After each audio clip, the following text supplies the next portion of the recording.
Hello guys, so ఇవన్నీ మా onions. So మా మమ్మీ 3 to 4 months కష్టపడితే ఇన్ని సంచులు అయినాయి.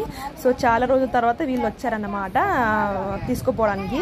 12 రూపీస్కి తీసుకోమంటే తీసుకోలేదు. 10 రూపీస్కి ఇవ్వండి అంటే నేను 10 రూపీస్కి ఇచ్చేసినాం మేము కేజీ.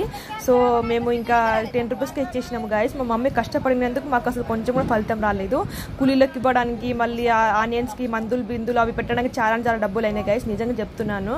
అసలు మా మమ్మీ పెట్టినందుకు అసలు నాకైతే చాలా కోపం వచ్చింది. ఎందుకు పెట్టిన మమ్మీ అంత డబ్బులు కూడా రాలేవని చెప్పి. సో ఫైనల్గా మేమైతే ఇంకా ఆనియన్స్ అమ్మేస్తున్నాం గైస్. ఎందుకంటే ఇంకా ఇంటి ముందు చాలా రోజులు ఉంటే ఖరాబ్ అయిపోతాయి అని చెప్పి ఇంకా అమ్మేస్తున్నాము. ఇంకా అసలుకి చాలా బాధపడ్డది మా మమ్మీ కూడా, చాలా బాధపడ్డది. సో నేను ఇంకా అప్పుడే లేచి ఇంకా మొహం కడుక్కొని ఇంకా ఛాయ్ తాగుతున్నాను, బ్రెడ్ వేసుకొని ఛాయ్ తాగుతున్నాను అనమాట. ఇంటికి వెళ్తే నేను పక్కా ఛాయ్ తాగుతాను, ఎందుకంటే ప్యూర్ పాలు ఉంటాయి కాబట్టి.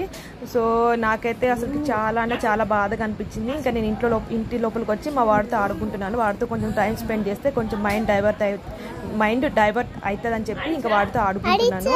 సో అగ్రికల్చర్ లైఫ్ అంటే అంత మంచిది, అంత ఈజీ అనుకోదు గాయస్. చాలా కష్టము. వ్యవసాయం చేయడం అంటే చాలా కష్టము. రాత్రి పగలు కష్టపడితే కానీ అన్ని డబ్బులు రావు మనకి.